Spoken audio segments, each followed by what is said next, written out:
Hello everyone, আসসালামু আলাইকুম। আশা করি সবাই ভালো আছেন, আমিও ভালো আছি। সো আজকে নিয়ে এসেছি আপনাদের জন্য নতুন একটা ভিডিও, সেটা হচ্ছে ডাবের পুডিংয়ের ভিডিও। তো অনেক দিন ধরেই ছোটো ভাই বলতেছিল যে আপু একটা পুডিং বানাও, পুডিং বানাও। তো আমি চিন্তা করলাম সিজন, এখন তো আমের সিজন, তো আমের পুডিং বানাবো। তো এর ভিতরে হঠাৎ করে মামা অসুস্থ হয়ে পড়লো, ডেঙ্গু হয়েছে। তাই উনি হচ্ছে আম্মু হচ্ছে গাছ থেকে ডাব পেড়ে দিয়েছে তাকে। তো এই জন্য আমাদেরও এমনিতে কিন্তু ডাব পাড়তে দেয় না মা। তো যাই হোক, এখন হচ্ছে আমি এই ডাবের পুডিং বানাবো। তার জন্য হচ্ছে ডাবটা শিউলি ফুলের মতো করে কেটে নিয়েছি।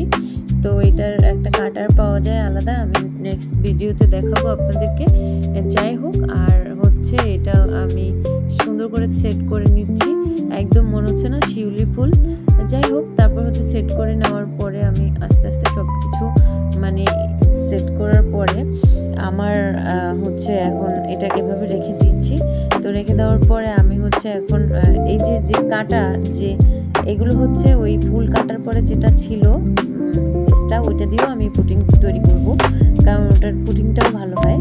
তো যে যেভাবে তৈরি করতে পারেন, যে যেভাবে পছন্দ করেন ওভাবে তৈরি করতে পারেন। আর এটা হচ্ছে আগার আগার পাউডার, তো এটা খুবই ভালো। আমি আগে অন্য আগার আগার ইউজ করতাম, ওটাও ভালো ছিল। তো ওই লোকটা বললো যে এই আগার আগার পাউডারটা আপনি ইউজ করে দেবেন, ভালো হবে। তো আমি ওইটা ইউজ করি। তো এটা হচ্ছে ডাবের পানি, আর এটা হচ্ছে চিনি, লাল চিনি। যাই হোক, আপনারা একটা জিনিস মনে রাখবেন, আপনারা কিন্তু সাদা চিনিটা ব্যবহার করবেন, কারণ সাদা চিনিটা ব্যবহার করলে এই পানিটা এভাবে লাল হয়ে যাবে না। হ্যাঁ, ডাবের পানিটা কিন্তু এখন আমার লাল হয়ে যাচ্ছে, কারণ চিনির কারণে। আমার বাসায় আসলে লাল চিনি খাওয়া হয়, সাদা চিনি খাই না, যার কারণে। তো আপনারা সাদা চিনিটা ইউজ করবেন। তো এটা হচ্ছে আগার আগার পাউডারটা আমি হচ্ছে পানিতে গোলায় নিচ্ছি 1 চা চামচ। তো এটা হচ্ছে এখন গোলায় নিতে হবে অনবরত, এটা কিন্তু দলা পাকিয়ে যায়। তো দলা পাকানো যাবে না, জাস্ট এটা সুন্দর করে নেড়ে একদম গোলায় ফেলতে হবে। তারপর হচ্ছে এটা এভাবে 5 মিনিট রেখে দিতে হবে। হ্যাঁ, 5 মিনিট বা 3 মিনিট, যে যেটুকু রোগীরা রেখে দেয়। আমার হচ্ছে পানিটা ফুটে আসলেই আমি হচ্ছে আগার আগারটা দিয়ে দিব। যাই হোক, 2 থেকে 3 মিনিট রাখলেই বেটার হয়। তো আমার হচ্ছে পানিটা ফুটে আসছে অলরেডি। এখন এখানে ফেনা হবে, তো ওই ফেনাটাকে আপনি ফেলে দেওয়ার চেষ্টা করবেন আগার আগার দেওয়ার আগে, না হলে কিন্তু এই পানিটা পুরোই হয়ে যাবে। যাই হোক, আগার আগার পাউডারটা যদি আপনি দিয়ে ফেলেন, তাহলে তো তা দেওয়ার পরে যদি আপনি ফেনাটা ফেলে দেন, তাহলে কিন্তু প্রবলেম হবে। এই যে এখন আস্তে করে ফেনাটা উঠাই ফেলবেন, আমি কিন্তু অফ ক্যামেরায় উঠে ফেলছি। যাই হোক, তারপরে হচ্ছে আমি আগার আগার পাউডারটা দিয়ে দিচ্ছি।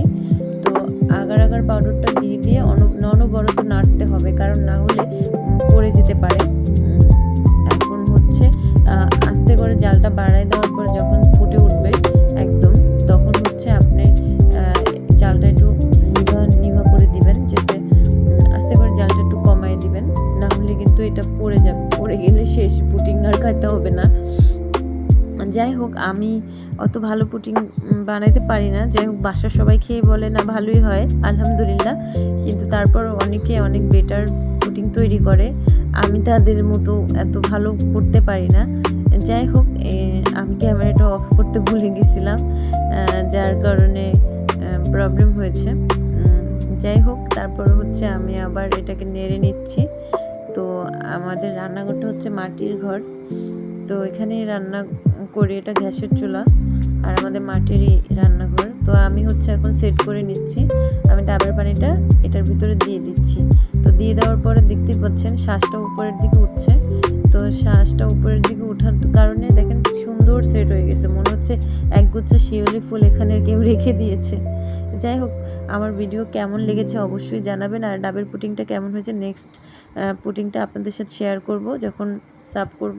যাই হোক, আল্লাহ হাফেজ। আপনারা সবাই ভালো থাকবেন, সুস্থ থাকবেন, আর লাইক কমেন্ট করবেন। আল্লাহ হাফেজ।